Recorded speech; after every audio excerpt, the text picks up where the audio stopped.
So we said that the whole argument here about Binyamin is, who does he belong to? Does he belong to Tiferes? Does he belong, meaning to Malchus? Malchus and Tiferes here are going together. Yehuda is with his father. Or does he belong to Yosef? Okay. And Yosef is foundation. Nobody asked him which camp he wanted to belong to. They didn't live in the 21st century. Which means? That back then people did what they were told.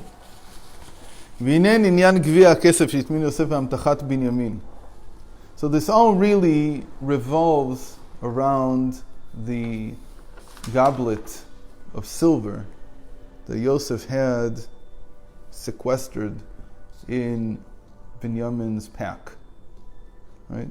And that's how that was the ruse to bring them back. Don't think you can say sequestered. If you sequester it, that means you send somebody out to buy it for you. Yeah, I thought it means setting it apart and hiding it.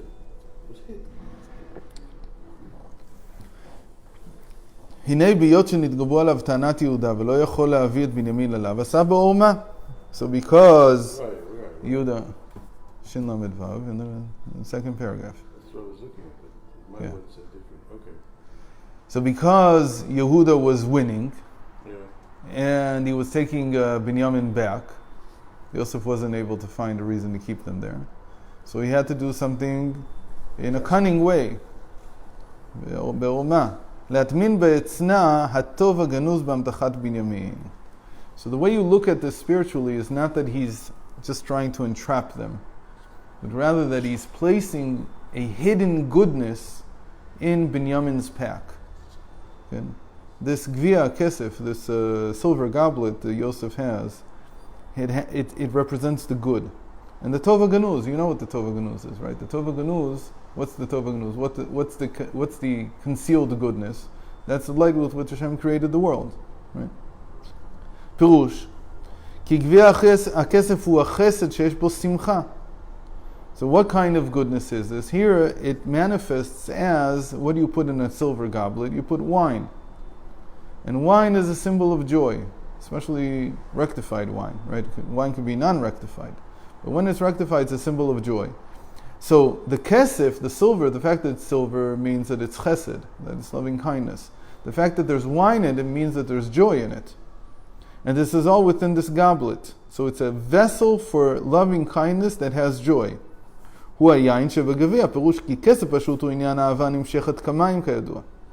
That silver by itself is like loving kindness that comes down like water.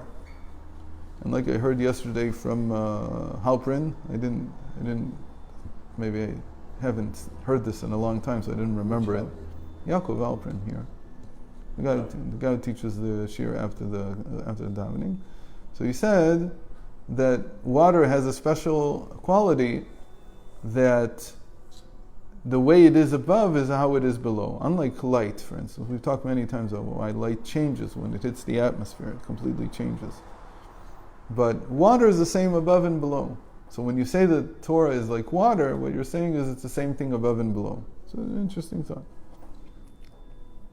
So here we have that the love that's drawn down like water, it means that that's the kesef, that's the silver part of the goblet. וגביע הכסף הוא כשעשו מן האהבה כלי קיבול, היין המשמח. And the reason, and once it's made into a goblet, the symbol changes, and it becomes that this is a vessel for the wine, which is a symbol for joy. So you have that the loving kindness or love draws down joy. What does this mean? שבהתבוננות גדולות הבורא שבא מצד העונג שהמשיך התבוננות, כמבואר במקום אחר שהשמחה הוא גורם השפלת המהות למהות. So it's meditating, it's contemplating the greatness of Hashem. That's what the whole symbol means. That you are now meditating on Hashem's greatness. That's the silver goblet. Why? Because this meditation, that's the joy. Meditation is always related, or contemplation is related to bina, to understanding. And understanding is, its inner experience is joy. So that's like wine. Wine is what makes you contemplate. We talked about this once. I said that the reason, I don't know if it's true, but it's a speculation that I have, that the reason that the Roman world or the Greek world developed much faster than everywhere else in terms of philosophy was because they had these wine feasts, where like they were just a seuda for them, or like a special event for them, was drinking a few glasses of wine. They didn't do anything else, and they had plentiful good wine. And wine doesn't grow everywhere the same way. So wine doesn't grow the same everywhere. So this opens the mind. The moment that you have good wine. לא, הבאתי עוד פעם, כי ידעתי שזה... לא שמחת עליי. לא, שמחתי עליך שתבוא, אבל זה יהיה מאוחר מדי בשביל שאנחנו נוכל ללמוד עם זה. זה בסדר. זה התכוון. לא, אני יודע מתי אתה בא. אמרתי שאני אבוא ב7:30. נכון, בסדר. So the wine opens a person up to thinking. It opens them up to contemplation, because wine allows you to go above. It opens the vessels in the brain. Can, but why? Because it allows you to forget about the day-to-day labors. It allows you to think about something more spiritual. And that's what we mean that it's connected to contemplation. So it causes joy also, because you also feel better afterwards. But really what it's meant to do is you're meant to drink wine in order to contemplate, in order to think. And the biggest problem I had with my reflux was that I was told not to drink wine. That was the biggest thing. I don't care about everything else. But not to drink wine is like, now you're taking away half my joy in life, which is to drink wine and to think. Because wine, and we have plentiful good wine here in Israel now at very, very cheap prices. So Baruch Hashem, now it's much better, and I can drink half a bottle every night. Last time I was drinking wine 1,000 shekels a bottle. No, I don't have a taste for that. I have a taste for Is there any difference between that? $10 a bottle is fine for me. Is it $10? 1 shekel a bottle. No, that's not wine. It's sugar. It's sugar-coated grapes. Okay. So this causes contemplation. And that is what creates hashpalat mahut. The more you contemplate God's greatness, the more you understand your lowliness. Now this is amazing. In 1801, he's talking here about lowliness. He doesn't talk very much about it at all. Like if you go into the later years, he almost doesn't mention lowliness anymore. But here he says the objective of contemplation, of learning Torah in such a way that you're contemplating God's greatness, is to understand your lowliness. Not loneliness with an N, but lowliness with a W. How low you are. He says that the more you are an anav, you're humble, which is not exactly the same as lowliness, but it's close enough. And there's a mimer on this from the Middler Rebbe. The Middler Rebbe developed this idea that he had a lot more. Then you add joy in Hashem. And when you say that you add joy in Hashem, who's Hashem here? Hashem, Havaya everywhere is Zah, is the Tiferes. You're adding joy in the image of Hashem in yourself. And the more you contemplate lowliness, the more you contemplate Hashem's greatness, and you come to lowliness, the more joy there is in Tiferes. What does this mean? That he gave it to Yosef. Yosef gave the goblet, he hid it within Binyamin's, and that's actually adding joy in their father. That's the idea here. The father is Yaakov. Yaakov is Tiferes here. כשהומשך מהתענוג לכוח החוכמה להשכיל בהלם המוחין על ידי בחינת יסוד דעתי כמוני, יש בו בחינת פנימיות וחיצונית הפנימיות, הוא שפע העונג, והוא בחינת יוסף בן זקונים. So he says, but the result of all of this is that the more joy there is in the image of God in you, the more atik yomin comes down. Atik Yomin here. Vayigash means I heard him hiding the cup in the sack. He brought them great distress. Because what did it do? It made them go back to Yosef. That's what he's saying here. The same thing spiritually happens. How things happen in reality is difficult to decipher a lot of times. Because like you said, in reality it causes distress. But in reality it also made them go back to Yosef. And that's what he's saying, that was the purpose. The more you contemplate with joy God's greatness, the more you're thinking about it, the more the infinite light comes down. And the infinite light can only come down, he says, through the Yosef of Atik Yomin, through the foundation of the crown.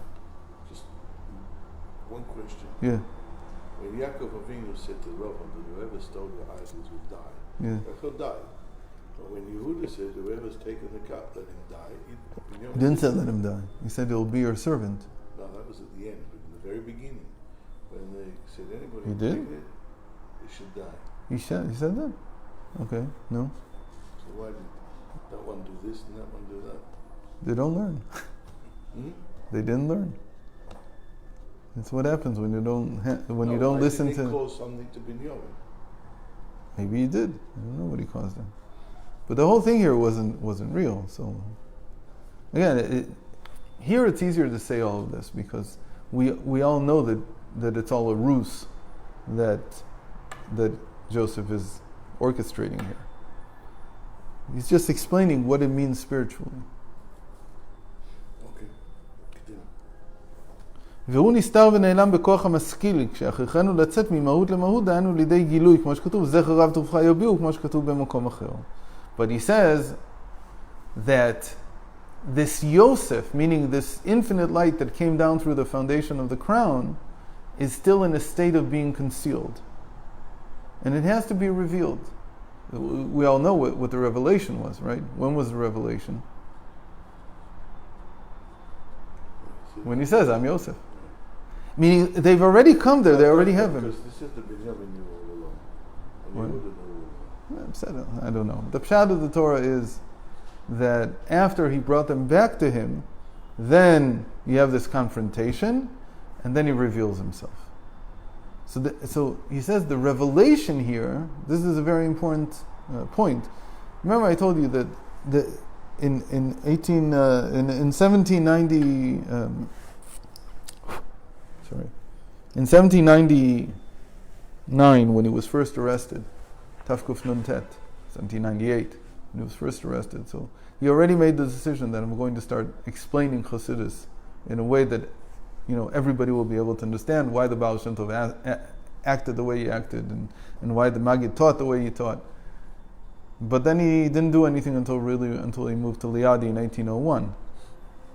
But somewhere in there, I don't know if it's between 1798 or even if he said this earlier, but he already made the basis for all the explanations he was going to say later. And the basis is in this mimer that he now mentions. It's called Zecher Rav Tovcha Yabiu. We didn't learn it. I don't think we learned it because it's a little too hard. We have to still build towards it. Because in the very beginning he explained everything. This mimer, Zecher Rav Tovcha Yabiu, is probably the most important mimer philosophically that he ever said.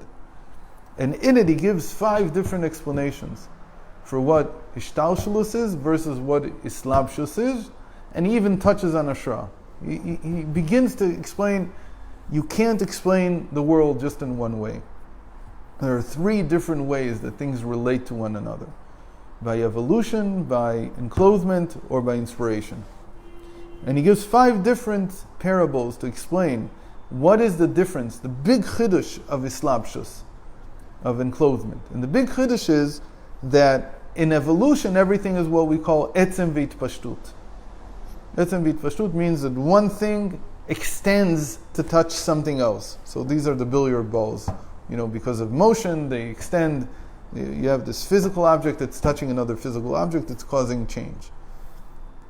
But in enclothement, we have he'elim v'gilui. There's something that's concealed and then it's revealed. And that is a completely different way of looking at the world, like we've talked about many times, because we've said the principles, right? So in in enclosement, in He'elem v'Gilui, concealment and revelation, there's no change. Because nothing new happened. It's just that you weren't able to see this before, now you see it. But nothing really changed. Okay? It's like you've got a picture, and I'm showing you now this, now I'm showing you that. But this and that were both there simultaneously. It's just that first I showed you this, then I showed you that.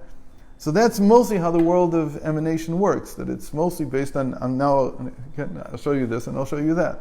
But nothing changed. It's not that what I showed you here caused Atzilus.